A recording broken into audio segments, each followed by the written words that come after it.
mbokk yi ñoo ngi tey jii ci yëmbal fii salle karaté moo fi am ñu seet si fii ki nga xamante ni moo di responsable des arts martiaux au niveau du département de Pikine ñu fekk fii it kilifa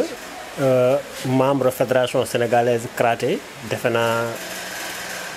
bu ñu dee wax sport Sénégal bari na ci ay disciplines yi nga xamante ni indi na lañu réew mi ndam. waaye nekk na ay discipline yoo xamante ni luñ ciy wax dañ ciy wax sax gaa am nañu reconnaissance reconnaître nañ leen waaye reconnaissance bi daanaka des na ndax nag gëdd bu ñu war a am ci réew mi gëdd boobu naam gaa sax am na waaye nag des na ndax suñ dee wax champion banlieue champion bu nekk jógee na fii champion du monde en karaté banlieue la jógee champion d'Afrique banlieue la jógee te mbooleem compétition bu mos a am ci àdduna bi Sénégal aussi ñi koy représenté ñu ci gën a bëri suñu dee tànn champion yi représenté drapeau Sénégal yi représenté Sénégal fii lañ koy tànn fii ci diwaanu banlieue bi. kii nag nga xamante ne dañ ko fekk ci salle de karaté yemul sax ci karaté ci li muy def waaye tamit moom loo xam-xam Mademba gën laa xam boppam moom dina wax boppam présenté wax moom mooy kan wax it ci li nga xamante ni moom ci li muy yëngu ak salle de karaté bi mu implanté fii ci banlieue bi ak jaar-jaaram ak aussi wax ci ay yëngu-yëngu yi muy faral di organiser at bu nekk mu tuddee ko Zapata di Aline Badara Samb ak yooyu yëpp na ci dellu siwaat lii rek moo di li nga xamante ni mooy taxawaayu Caaroy Yëmbal Caaroy Yëmbal bu taxawee tey jii c'est ngir bu dindi askan wi gis ci seen bopp bañ nañ ko ba ñun l'information au cœur de la banlieue la ñu wax lépp li nga xamante ni moo di xibaar te askan wi yittewoo ko bu soobee yàlla incha allah askan wi moo ñu tax a jóg te di ngeen ci jot incha allah fu mu gën a sori lu mu métti métti ci askan wi moo ñu fi teg te askan bi la ñuy liggéeyal ci askan bi la ñuy dox donc nag Caaroy Yëmbal chaîne tey mu ngi ñëw fii ci diwaanu banlieue bi ñëw ci wàllu sport rawatina nag karaté ñu seet si fii nekk ki nga xamante ni moo di kilifa la implanté fi def tamit aussi lu bëri ci karaté Sénégal tamit def lu bëri ci diwaanu banlieue bi mu yëngu tamit aussi ci wàllu social mu yëngu tamit aussi ci wàllu médecine ba tey moom bu présenté woo dina leen wax boppam wax tamit aussi jéego yi muy def fii ci diwaanu banlieue bi ginnaaw bu ñu ñëwee fii ci CDEPS Yëmbal ñu fekk fii ki nga xamante ni daanaka yow mi yaa fi yor sal présenté wul internautes yi présenté wul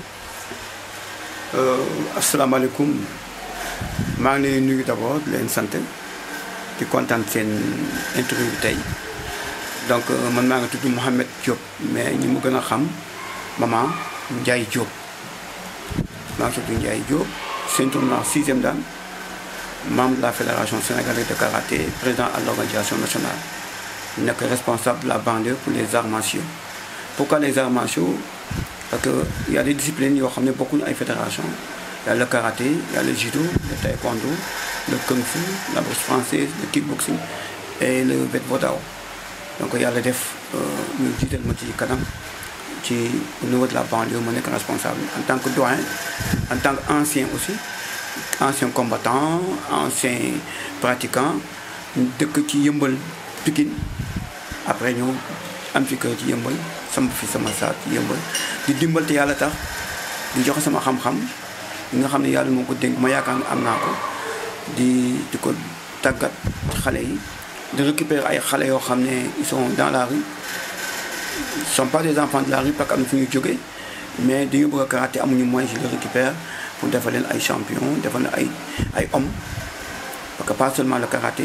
mais jàngal leen aussi la mooy àdduna jàngal leen seen avenir pour yàlla jàppale Sénégal am ay bonnes enfants éducation. fekk nañ la fii ci sa salle gis nañ fii ay xale yi nga xamante ni ñoom xale yi takku macha allah di def ay seen i di def maanaam ay démonstration yu am solo xale yi noo leen di dajale ak lan moo waral nga ubbi salle bi dégg fii ba xam yor fi salle ci diwaanu banlieue lu yomb la. yombul boo xoolee fii à part de 5 ans dañ leen di jël xam nga 5 ans xale la xamul dara des fois léegi xale boo xam ne sax day taxaw tur ndox fu ma taxaw. mais yooyu dañ koy gérer te ëllëg ñooy dem ba nekk te xale bi nga xamante ji nekk na fi champion xale la woon bi muy ñëw fii balaa entraînement yi pare day tëj ci ko bi nelaw tey mooy champion d'Afrique tey il a 14 ans moom moo présenté Sénégal te banlieue bi fii la dëkk ci Yëmbal bi la dëkk il est champion d'Afrique il s'appelle Ibrahima Diop. donc yeneen ñi aussi tamit am nañ fi ay xale yu bëri ay taalibe ay ndongo daara yoo xam ne dañuy ñëw ak seen pot bëgg di seetaan ma leen lu ngeen bëgg na karaté ñu waxal seen parents yi ñu ñëw ma jël leen te yàlla tax te yàlla may kii ndam ci ñooy nekk ay champion. banlieue bi moom en dehors sama salle am na ñeneen ñu def ni man xëy na ñu ngi def sax lu gën a gaaw ko man li may def parce que déjà amoon nañu boo xoolee qualification aux JO olympiques 2022 gën a wàll yëpp ci banlieue bi la malheureusement pandémie bi yàq na lépp on reprend à zéro pour la petite catégorie encore. Banlieue bi a fait des résultats pour le karaté. Les professeurs de salle, on a des champions du monde. Champion d'Afrique moom duñ ko dee lim ñu fi jóge góor ak jigéen bu fi nekk ci banlieue bi am nañu fi ay professeurs de salle yoo xam ne c'est des arbitres continentaux et des juges mondiaux ñu ngi fii mais nag métti na trop xam naa dañ ci ñëw li nga xam ne métti na trop. voilà ci métier boobu nga wax gis nañ ne arts martiaux dafa bokkul ak yeneen discipline yi métier boobu xale yi gérer xale yu nu mel surtout yu am âge yi nekkul li nga xamante ni lu yomb loolu malgré yooyu yëpp nga gérer ko yan jafe-jafe la ci ñi ni yëngu ci wàllu karaté am di yëngu ci surtout discipline bi ngeen di yëngu. métti na trop parce que tax mën a métti na problème infrastructure matériel de compétition parce que xale yu ndaw yi pour gérer leen c'est un problème. te xale bu ndaw nga bëgg koo def champion ñun xoolatuñu champion d'Afrique romb nañu foofu xale ndaw fi mu nekk nii suñu vision mooy les Jeux olympiques à part les champions du monde Jeux olympiques est-ce que les boobu ñu toll te loolu pour nga egg fa il faut des moyens malgré que on avait dañoo renvoyé compétition Jeux olympiques yi mais teewul la fédération sénégalaise de karaté toogul dañoo def ay compétition virtuelle def ay stage virtuel parce que dañu am ay arbitres yoo xam ne dañoo war a avancer te bu ñu tooy ba Covid bi jeex dañu di raw donc ils ont fait des compétitions virtuelles fii jafe na nous sommes pas on dañoo bàyyi en rade quoi parce que su may wax du ma wax parce que fii laa nekk Yeumbeul mais ki nga xam ne moom laa war a wax mooy le maire de la ville Timbo tey jii gàcce la ki ñun département de Pikine nu mu toll. amul salle bu ñu mën a compétir amul salle bu ñu mën a compétir bu ñu dem compétition dañuy jóge fii dajale xale yi yóbbu leen Marius Ndiaye wala ñu dajale xale yi dem fédération fay loué Alassane Djigo terrain basket Alassane Djigo da koy loué 100 000 francs pour des compétitions te les moyens ne suffisent pas donc fekk ñun bu ñu sañoon yàgg naa ko wax et j'en sais quelque chose parce que club bi nekk fii ay Diamaguène ay Sicap Mbao ay Keur Massar du jeex Pikine partout c'est des champions c'est des clubs yoo xam ne ils font des résultats parce que ñun ci xale yi di ñuy dugg seen bopp mooy que karaté bi seulement wéq tànk bopp bi ngay liggéey nooy liggéey bopp bi mooy que xale buy jàng da ngay tegale jàng bi ak art martial bi et da nga naan ko carrément soo amul résultat ci école doo passé karaté ci seen bi comme que karaté la gën a bëgg dina def effort pour def tout pour am ay moyens bu dee ku nekk primaire la dina def tout composition mu bu nekkul primaire parce que ñu dañuy créer ay leader parce que xale bi da nga koy jàngal jom da nga koy jàngal fulla ak fayda ak jub art martial jub la art martial dafa nekk ci kon diine l'islam la parce que li ngay sol lu weex ngay sol te boo solee lu weex li ngay def moi boo ñu ci salle bi doo wax doo jow doo saaga maître mooy wax wala coach bi wala coaching bi amul wax amul xuloo amul leneen te ñu lay jàngal mooy da ngay téye sa làmmiñ ci sa kër mbedd bi amul xuloo amul xeex su fekkee da ngay kii jël sa cahier wax say leçon des fois dañuy arrivé sax ñu nekk ay CM2 ay primaire ñu nekk CM2 bu ñu ñëwee bu ñuy waajal composition wala examen dañu leen di rangale ñu récité xam nga boo ñëwee salle nga fekk gars yi toog yore seen kay di li seen leçon ñu nga xam ne kii du karaté kii leneen affaire la fekk ñun ci karaté bi dañ ko ciy boole parce que dañuy dimbale waajur bi malgré que les moyens certains waajur bu ñu xasee ba dugg seen doom seen yoon nekkatu ci te man Ndiaye Diop xaw ma keneen de man du ma laaj te yàlla nga ci may ay résultats te mun naa laaj parce que je suis haut gradé j'étais combattant c'est un formateur maa ngi sama diplôme d'état 2e degré donc mun naa laaj def lu ma mais du ma ko def parce que dama taamu jaamoo yàlla. xale yi dañ leen jàppale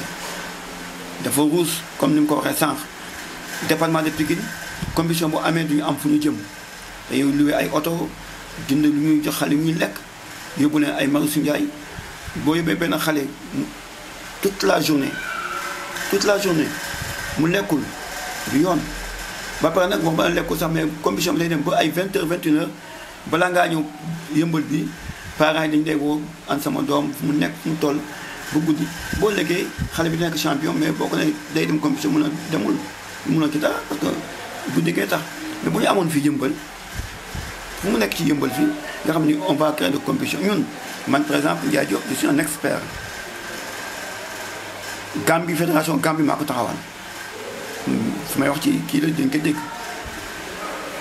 damay dem Mali damay dem Mauritanie sous région damay dem leen defal ay formation ak ay stage te fi ma nekk nii dama koy def mais ñi ko war a xam xamuñu ko te pourtant lu ñuy liggéey suñu commune la ñuy liggéeyal moo tax damay wax toujours man fi ma nekk ci yëmbal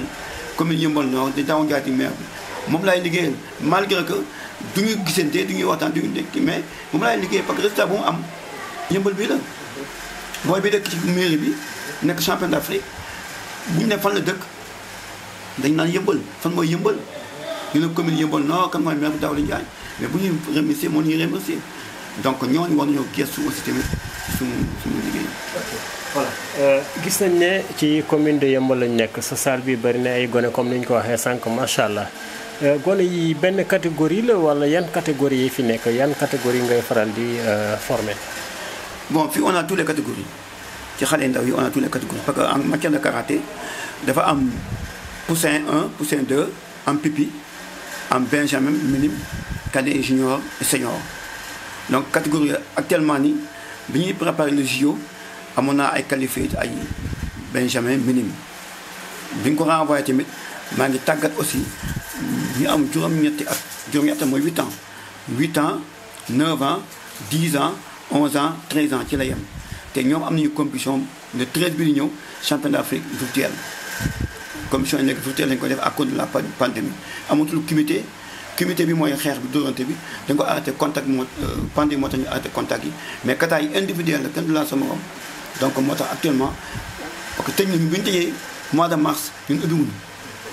bi ñu ubbeeg léegi ça fait 3 semaines ou 4 semaines comme ça ñu ubbi ba pare nag war a dem jënko ñu am fit war a dem champion d'Afrique parce que kooku tamit liggéey la bu ñuy ñëw def yenn yi amuñu moyen mais ñu tal loxo les autorités vraiment ñu dimbal xale yi voilà gis nañ ne tamit fii karaté dégg-dégg ndam yi mu indil Sénégal bëri na champion yi yeewoo fii surtout ci diwaanu banlieue bi tamit bëri na équipe nationale yeneen nu ñuy jàppale yeneen discipline yi comme football bi ak yooyu presque loxo Sénégal nguur gi loxam mu ngi foofu bu baax a baax waaye ñun mosuñu am daal yàlla mosuñu wërsëgal amagul xëy na dina ñëw ci kanam coupe d'Afrique mosu fi ñëw coupe du monde mosu fi ñëw mais gis nañ ne daanaka compétition bu nekkee wàllu karaté wala yeneen discipline yu mel ne ay taekwondo combattant bu ñu yóbbu 10 combattant ku ci bu mu gàtt 9 yi wala 8 yi kenn dinañ indi champion do en tout cas maanaam daal lu ñu est-ce que njàppaleem autorité yi desul ci wàllu woowu ngir ñu gën a dooleel ñi nga xamante ni ñoom ñoo ñuy taxaw saa su ne saa yu compétition internationale amee. xam nga jàppale boobu. mooy que jël responsable yi nag conseil seen wet mais boo ko defee ne wax politique la mais bu fekkee da nga bëgg a jàppale ni te xam loo koy jàppale bu jaar yoon suñu jël un responsable des arts martiaux teg à côté mais banlieue bi karaté bi nga bëgg ñu xam ay situation karaté ñu def ci séminaire def ci waxtaan boobaa dañu xam mais bëgguñu xam comme ni nga wax nii banlieue bi moo jëkk a indi mondial Sénégal yaay Ami Seck Ami Seck 2020 moo 2000 moo nekkoon cadet dem indi champion du monde Mamadou Ali Ndiaye champion du monde kii Diop sauvegarde nekk champion du monde Sénégal li ñu am champion du monde ak ay 8 champion du monde ëpp na 10 champion d'Afrique moom du ma ko wax parce que tout récent la ñu dem champion d'Afrique ñëpp am médaille tout le monde ñu demoon ñu am dóor fu ñu fan dóor ñoom ñëw catégorie bu nekk parce que am na moins de 60 moins 65 moins 65 moins 75 moins 70 moins de 80 moins de 85 plus de 80 ñëpp am médaille d'or kooku moom du li ñuy wax ni ñëpp gis nañu ko télé bi donc championnat bi moom du ñu ko wax parce que ñun ñi nga xam ne Afrique moom je tous le bois yàlla bu ñu cat dugg mais duñ ci wax parce que mel ni comme football bi mais j'étais footballeur temps bi may football ñu mën a woowee Kempes ñu xam football bu yàgg ba man xunaa laa dëkkoon foofu laa màggee foofu laa bàyyi incorporé dans l'armée en 66 donc art martial gars yi dañ ci jàppul et ça je dis le maire na jël ay conseils sportifs dans les communes ne xool ci sport biy dox parce que ñun dañuy voyager par exemple France Italie Espagne Hollande mii nga gis ni bi mu fa jógee yàggul ñoom concurrence yi mooy les maires maire bu nekk day concurrence beneen maire am pour am ay résultats ci domaine sport volleyball karaté boxe fii y a la boxe am na kickboxing am na boxe thaï am na boxe française am na taekwondo am na mais ci département de Pikine bi saa ñu demee Sénégal bu génnee ñiy gagné département bi li ñuy jógee soit Guédiawaye soit Pikine mais amul benn dimbal te gàcce la ki ñun professeurs yi xale bi day dem ba ñëw du am sax ñu koy yóbbu këram te pourtant ñu ne kii il est champion d'Afrique nga yaakaar ci moom lu bëri gis nga médaille ay médaille champion d'Afrique yaa ngi nii booy yi nga xam ne ñu ko gagné ci salle bi ñu nekk mais booy bu ñu ñëwee man maay yëkkati avant fédération leen jox xaalis parce que ministère daawul joxe mais léegi mi commencé joxe mais au moins maire bi ci boppam commune bu mu mënta nekk ku nekk sa commune war na gis xale bi encouragé ko parce que en général xale si des élèves encouragé ko ndax xale bi gën a góorgóorlu parce que ëllëg on sait jamais yàlla rek a xam xale boobu mun na nekk ëllëg président de la république ba mu nekk maire ba mu nekk un directeur de service ba mu nekk un médecin effectivement actuellement boo gisee beaucoup de médecins c'est les pratiquants te ñun pour nga nekk un pratiquant nag fay jaar c'est pas comme le football mun naa bañ a nekk joueur waaye mun naa bañ a nekk mbër mun naa bañ a basket mais toog fi di critiquer ci basket bi parce que xaw ma ci dara mais karaté amul loolu karaté da nga koy xam nga mun cee wax boo ci xamul loo ci mën a wax loolu problème bi même yéen seen naataango yi dañuy bëgg a dugg ci karaté bi dafa ay intervention dafa ay waxtaan mais les mots les termes des arts martiaux ak déplacement parce que sànq ñu commencé yaa naan démonstration c'est des kata nous on dit kata et kumité karaté ñaata moo ci am kata kumité kion donc yéen bu ngeen defoon kii di ngeen mën a expliquer comme les Français qui font les pays étrangers da ngay gis ko xam ne c'est un pratiquant dañoo nekk journaliste il dit les mots exactement même man en tant que président à l'organisation mos naa jox ci seen benn naataango au niveau national ma ne ko da ngeen war a jàng les arts martiaux parce que ni ngay jëlee film yi ni ngay jëlee kii image yi des fois am na foo xam dafay raté par rapport avec les Européens donc loolu yëpp jàng la mais bu dee football da ngay toog fi naan non xamul dara kii te yow mi wax xamul dara bu ñu la ko joxee doo bal karaté nag amul loolu c'est le respect c'est pour nga jàngale sa grand responsable da ngay am pour nga jàngale da ngay am diplôme initiateur pour nga ubbi sa salle xoolal ñun yow mu nga xëy rek dem ubbi salle ubbi kii di football mais ñun karaté les arts martiaux da nga am initiateur wala nga am premier degré nekk deuxième daan ubbi commencé jàngal li ngay jàngale nga def sécurisme def tout nga xam ne tey jii bu dara amee maa dem ci salle bi balaa ngaa yóbbu hôpital di nga am premier soin nga mën defar sa bopp. ba tey dañuy fàttali ne rek ñoo ngi yëmbal ci salle maître Sensei Ndiaye Diop karatéka 6e dan nekk ki nga xamante ni ku taxaw aussi arts martiaux ci waxuma la sax au niveau national et au niveau aussi en fait surtout au niveau de la banlieue. waaw dañuy dellu si rek xëy na peut-être que fa la ñu waroon njëkkee waaye ba tey du yàq dara lim na fii nag ay tur maanaam ay kio ay kata ak yooyu yëpp waaye dañuy dellu si waat ñu laaj ko moom yemul sax daanaka li muy def ci karaté yemul ci karaté moom yan discipline ak yan discipline la yaramam gën a la fan la jaar d'abord ba muy wax moom mooy kan. bon def naa ay discipline yu bëri parce que bi ma defee kung fu après ma def ki jëkk a indi kung fu au Sénégal ñu bëri li ñu xamul avant Fam Lay di ñëw y avait Sékou Koulibaly moo fi jëkk ñëw 1970 ñu fekk fu ñu nekk ak moom di karaté mu bëggoon fi ubbi Tojo ki fi nekkoon directeur technique ñu xañ ko pour mu ubbi mu affilié après c'est un révisé malien c'est un militaire ab bi mu demee ñun comme que mënut ñoo bàyyi ñu jàng ba ci yàgg après ñu ne non il faut que ñu dem seeti man mun maa bàyyi damay defi karaté ma dem ci Sensei Zapata boobu seen famille mi ngi dëkk di ko taaf ma dem foofu commencé en 70 laa commencé de karaté ak moom mu yóbbu ma Duc mooy université après université bi mu fa demee ma j'ai trouvé ay yeneen discipline am na yoga am na aikido donc man comme que dama naan teel a ñëw su ma ñëwee damay dugg yeneen discipline yi travail ñu inscrit def yoga def aikido ensuite bi ma demee ba nekk Duc après incompétent dans l'armée en 76 bi ma ñëwee mu ubbi salle CEDEPS mu ne ma da ngay dem comme que pendee nga dëkk da ngay dem CEDEPS ma dem CEDEPS fekk ñu ay Doulamine Ndiaye ak ñu Amassi bu ma demee def foofu di entraîner ak moom ba 1987 fekk ma jóge ci yenn mission yi ñëw mu ne ma tu es bien mais sa xol dafa oyof li ma yóbbu boole ak Philippe Basse moom moo fi indi boxe française en Afrique il était 7 fois champion d'Europe yàlla na ko yàlla yërëm mu yóbbu ma ci moom ma def ci boxe française ak ci moom ak boxe française ñu dem ba ma nekk fa champion moom mi wax ni tey maa ngi nii Ndiaye Diop bi may boxe française ça va championnat du Sénégal champion d'Afrique sama génération kenn mësuma gagné mënuma laa wax ñaata laa ciy jël ci ay médailles mais kenn mënu ma cee gagné te li may wax ni ko dégg na koy démentir ba ma nekk entraîneur national boxe française ci laa jëkk nekk entraîneur national boxe française ñuy waaj dem Hollande pour les championnats du monde ñu ñëwee ma bàyyi ñu créé ci les fondateurs du kickboxing au Sénégal ñun ci laa bokk. Il y avait Mamadou Diop, il y avait Bou Aïdara, il y avait Silla, comment il s'appelle, il y en a qui allait dire, juste un gendarme, Makodou Dieng, ak man ak Niang. Ñu ñoo créé kickboxing au Sénégal. Mu jël ma nekk fa entraîneur. Donc muy 2 entraîneurs nationaux. 2 disciplines différentes, 2 fédérations différentes. Ma dem ba ñuy dem ma mujj bàyyi boxe France pourquoi am bàyyi kickboxing bi parce que dañoo war dem France pour champion du monde ñu defal suñu visa defal ñu lépp ba nekk regroupement sali nga xam ne ëllëg la ñu war a dem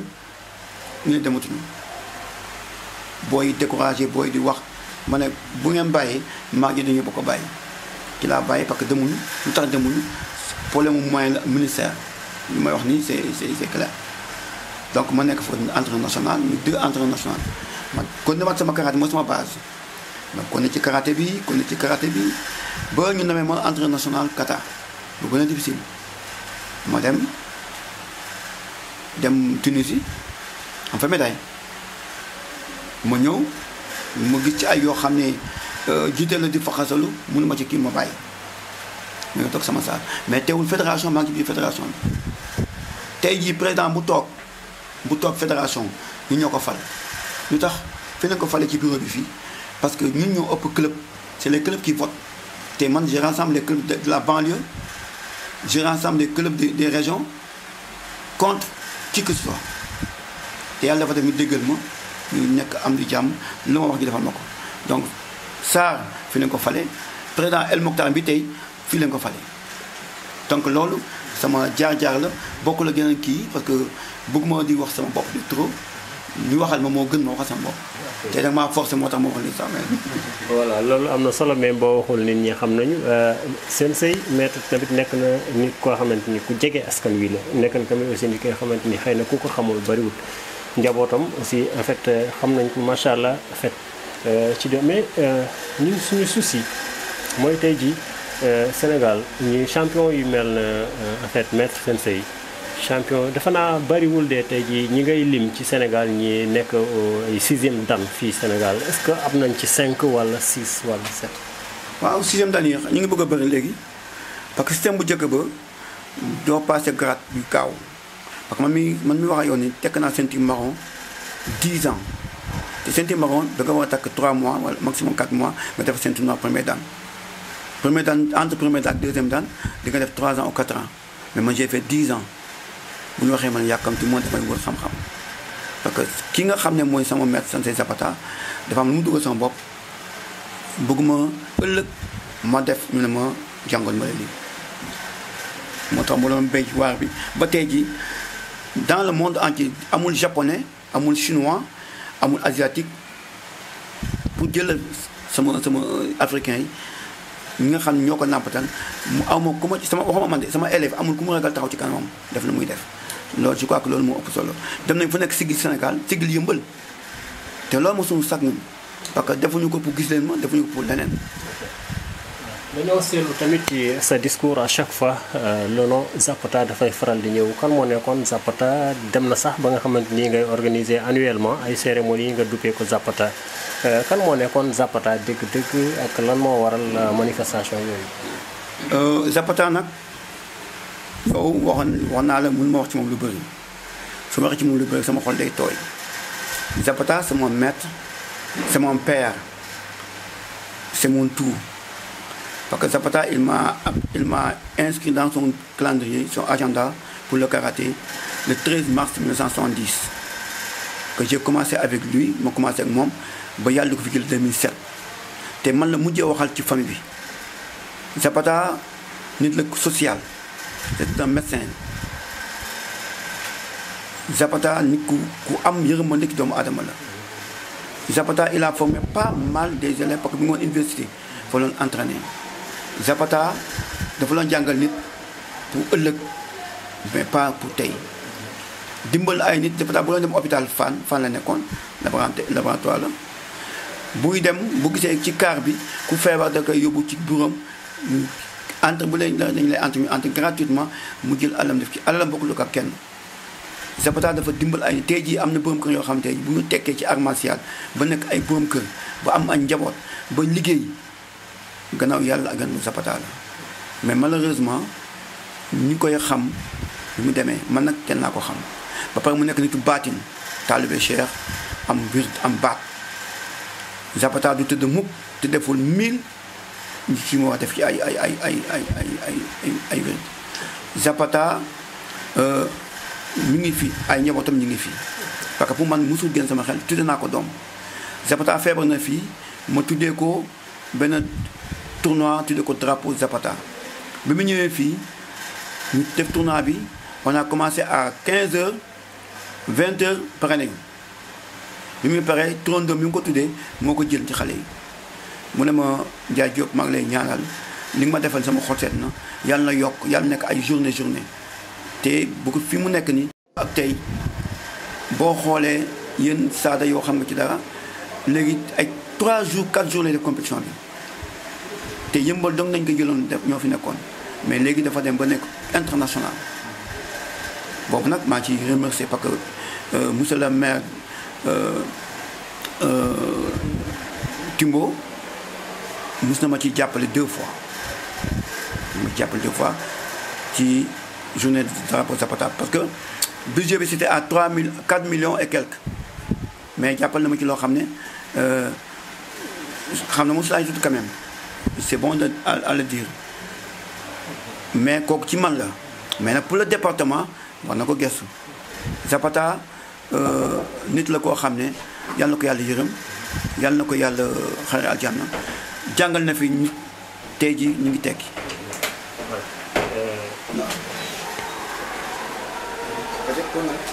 waaw ba tey dañuy suñu débat bi am solo xaw na neex lool Zapata faw ñu koy wax faw ñuy fàttali ñiy fàttali mel nii c'est-à-dire que enseignement la jàngal nit ñi la aussi tamit aussi ay nitu référence lañu ay nit yoo xam ne war nañoo roy ci moom heureusement que ñu mel ni tamit bi ñu fi nekkee teel ngeen xamal nit ñi nekk ñii ñoo war tax xëy na karaté wala discipline yu mel ni ñuy implanté wu Sénégal muy wéy di gën a law waaw waaw Zapata ci fondateur karaté li bokk Sénégal même bu fekkee formul Ndiaye Diop formé na ay cadre yoo xam ne tey jii c'est des directeurs ñii c'est des ministres ñii c'est des généraux dans l'armée parce que ñoom bi mu fi nekkee Sensei Zapata moo fi nekkoon Sensei Jacques Sow yàlla na ko yaay yërëm ak Fernand Nunez donc ñooñu Sénégal dafa na amee njukkal état Sénégal dafa na amee njukkal loolu laa ci mën a. waaw tamit aussi Sensei yemoo ci wàllu karaté ci côté santé aussi da nga ciy yëngu jàppale nga askan yu bëri jàppale nga fii askan da nga viré wu ci côté santé bi wala moom nan la ñëwee ba nga viré wu foofu. bon xam nga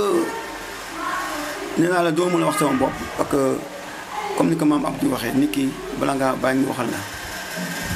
yàlla na fa def gannaaw yàlla yonte maam Abdou moo tax sama def santé. parce que bi ma nekk à l'université 2e 3e année ci laa incorporé dans l'armée dans la faculté de sciences sama objectif moo nekk un médecin et malheureusement bi ma demee incorporé dans l'armée dama dem defi ñu dugal ma ci terrain bi ma nekk un combattant après c'était mission bi ma ñëwee ma continué waat sama santé nekk un infirmier sama début infirmier d'état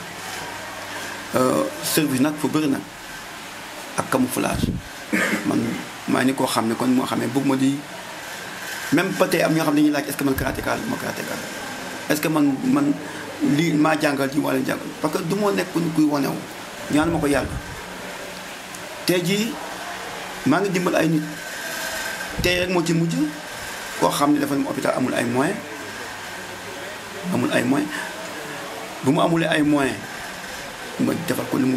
ko li nga xam ne moo la doon li musical wax ma defal ko jàppal ko ci yàlla tax su fekkee ne ñii mënu ma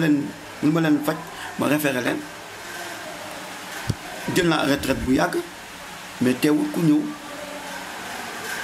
loo xam ne da nga war dem hôpital da nga dem hôpital loo xam ne nga def ci cabine ma defal ko ci cabine bi c'est cabine sociale jàppal ci yàlla tax. ñoo nañ ci cappaandaw daanaka tontu ak laaj yi ak yooyu xanaa moom rek mu wax tey jii lan lay wax askanu Sénégal ak ban appel lay lancé ak ba lan lay ñaax jeunesse bi actuellement ak loolu la. bon jeunesse bi duma ciy wax actuellement nii tendance bi fi am surtout temps yu toll bi avec la Covid des voyages clandestins ñuy def kooku du yëfu jullit gis nga nit xale yi seen parents dañoo wax ak ñoom. wax ak ñoom ci lan mooy que ci diine ci l'islam am yàlla ko bind ci doomu aadama boo naree am da ngay am soo nawute am doo am ñii de yëpp dañoo nawute am yàlla ko bind parce que bu fekkee ne yow da nga toog fii et surtout nag ñi nga xam ne dañoo am as tuut li ñuy am ñu bàyyi ko fii ne dañuy dem ci mais nit ki da ngay gën a man de bi may nekk combattant tubaab du ma gagné sama bakkan laa ki teg ci dama àll ci tubaab ba tey nag sama jom tubaab may ma sama jom tubaab di ma defal yenn yi man maa ko def sama bopp donc xale yi léegi tendance bi ñu am dafa garaaw les comportements tux la drogue avec giin avec extra yooyu je crois que ñun ñi jàngalekat des arts martiaux doo ko gis ci salle karaté art martial doo gis nañ ko def recherche enquête ko def du ñu gis koo xam ne bokk na ci mu nekk ay mu def arts martiaux mu nga nekk dugg ci arts martiaux quelque temps une semaine 2 semaines nekk pratiqué ko mais nga dem ba nekk ceinture noire doo dugg ci gaal yi nga dem ba nekk ceinture noire doo dugg ci affaire gii nag yi kenn xamul par am yoo xam ne du ma ci wax léegi la jeunesse là nañu delluwaat seen xel xam képp ku yàlla bind sa wërsëg mu bind sa dee noonu la bind sa wërsëg même boo doon jaay keccax yàlla mu ne balaa ngaa dee di nga am ay milliards di nga ko am ni nga koy amee doo lay bett même bu fekkee yàlla dafa la bind doo am dara ba ngay dee du la am da parce que bu yàlla bu deful ni rek am lu mu la dencal parents yi tamit surtout les parents ñoo war a delluwaat gannaaw xam ne njaboot bi yàlla bi leen ko dégg di leen ko laaj ëllëg voyage ñuy voyage ci géej gi di dee nii du yoon mais mënumaa gëm aussi ñu naan dangaa bëgg a tekki bëgg a dimbal sa yaay dimbal sa ngay xaru mais kooku yow da nga bëgg a indi sa ay problème wala sa papa ay problème boo bëggee dimbal sa yaay tàll ko loxo dem jaay matt mbaa nga def ambulant mbaa nga def leneen yàlla dina la ci fekk boo tekkee soxna bi yàlla dina ci am lu ma la jox mais bu fekkee da nga bëgg a bàyyi lépp surtout ay étudiants nga xam toi tu es un intellectuel nga am xalaat am xel mais amuñu malheureusement amuñu expérience dans la vie moo tax art martial dañ lay jàngal expérience dans la vie expérience dans la vie dafa am importance boo demee Japon tey ji da ngay am diplôme nga ñëw ci benn service dañ lay envoyé ci benn mission fu métti pour nga xam àdduna man nag ñun nag dañuy jàng am diplôme toog suñu kër naan ataay yaa may ma jënd café yaa may ma jënd cigarette ba pare nga ne damay dugg ci gaal da ngay xaru la en tout cas nañu delloo seen xalaat parents tamit bu ñu pousse seen doom ci ay difficulté bëgg-bëgg ba dee ci loolu bu amee Sénégal parce que Sénégal lépp am na fi ku bëgg a jub di nga jub ko bëgg bon di nga bon mais ñun ñaan yàlla xale yi wul bi ko ñu jub mais nag menace bi ñu leen indil ak information bi ñuy am looloo indi tendance parce que amoon jeexoon na mais ñëw leen Covid bi am na ñu mu rey et puis nag ils sont pas fait le calcul Covid ñu mu rey lu ay jeunes c'est les retraités majeure partie c'est les retraités bu dee am na jeunes yu dee foofu tamit bëriwul mais yéen Sénégal yi bu ñu buubee dem kan ma nekk Sénégal bu fekkee ne ñoom dañoo bëgg ay liggéeykat dañuy fas ci ambassade ñu am 200 000 400 000 ko fay ci gaal du nga ko fay visa dem seen yoon mais donc laaj na aussi tamit benn maillage boo xam ne benn consultation xool comment on peut faire aider les jeunes aider la population aider l'État man de mënu ma wax état départemental boo gis tey li may def nii parce que man ci primaire laa jàngee ba di li ma nekk mosuma dem école publique tey jii li may def nii li ma sama pays defal laay dellu ci xale yi moo tax may xar sama tànk tubéy du ma dugg sama nekku du ma tux du ma am c'est pas mon problème sama problème mooy sama jaamu yàlla sama saal sama liggéey du ma dugg sama nekkul donc loolu vraiment laay ñaan xale yi dañu delluwaat seen bopp ci yàlla xam ne yàlla mi la bind bu leen di nga am bu leen doo am am ñoo xam ñu ngi fi dañu am jabar ak ay doom duñu am ay doom ku ko def di nga gis koo xam ne day am ba ci yàgg du lu jeex xëy dee xaalis bi bañ njëriñ la donc nañu delloo seen bopp ci yàlla xam ne tendance bi ñu am fii ay affaire góor jigéen affaire jiim ay affaire drogue baaxul ñun ñu yàlla musal ci nag ñu koy sant yàlla bu baax xëy na suñu jëm xale yàlla mënuñu ci xiir mais yàlla xiir nañu ñu nekk ay nit ñoo xam ne ay jàngalekat lañu sommes des éducateurs bu ñu sañoon Sénégal moo fi gën bu ñu sañoon Sénégal moo fi gën mais sañ nag yëmbal bi moo fi gën waaw. voilà daanaka lii moo nekkoon suñu janoo ak maître Sensei Ndiaye Diop seet si woon ko fekkoon ko fii ci Salam fi muy jàngale nekkoon aussi nit ki nga xamante ni membre fédération sénégalaise de karaté nekkoon aussi nit ki nga xamante ni éducateur la nekk aussi un homme social yëngu ci wàllu santé nekk aussi responsable des arts martiaux au niveau en fait de la banlieue surtout dans le département de Pikine wax na it aussi li nga xamante ni daanaka jafe-jafe karaté aussi ñaax na ndaw ñi ci jamono ji nga xamante ni lii di immigration clandestine dafa lëmbee réew mi ngir ñu dellu si toog aussi dellu si waat seen xel aussi seen xel ñu jëm ko delloo ci yàlla ñu xam ne kat àdduna moom lii la ñu leen jox dig daje ci yeneen invité de marque ñu leen di wax ne que Caaro Yëmbal nag yemul rek ci sport Caaro Yëmbal aussi dina ñëw ci wàllu santé dina ñëw ci wàllu culture dina ñëw ci wàllu économique dina ñëw également ci wàllu éducation seen chaîne leader aussi bu leen raté di ko seetaan ndax aussi njëriñ bi fii la ñoo ngi leen di jox dig daje nag ëllëg incha allah ginnaaw loolu aussi ñoo ngi sant suñu caméraman gars yi ñooy faral di wax ne ay jinne caméraman ñun tamit moom la ñuy àndal di Pape Sène dëgg-dëgg image yi rafet yi ak montage yi yëpp moom mooy faral di ko def sant it ñi nga xamante ni ñoom ñooy initier en fait chaîne yu nu mel ñu doon tamit ñoom tamit ay nit yu nga xamante ay nit yu social ay nit yoo xamante ni seen loxo franchement lépp lu ñu am dañ koy séddoo ak doomu aadama yi ñu xalaat nag nas structure bi ñu mettre ko à la disposition des populations jërë ngeen jëf. Merci beaucoup. Ok.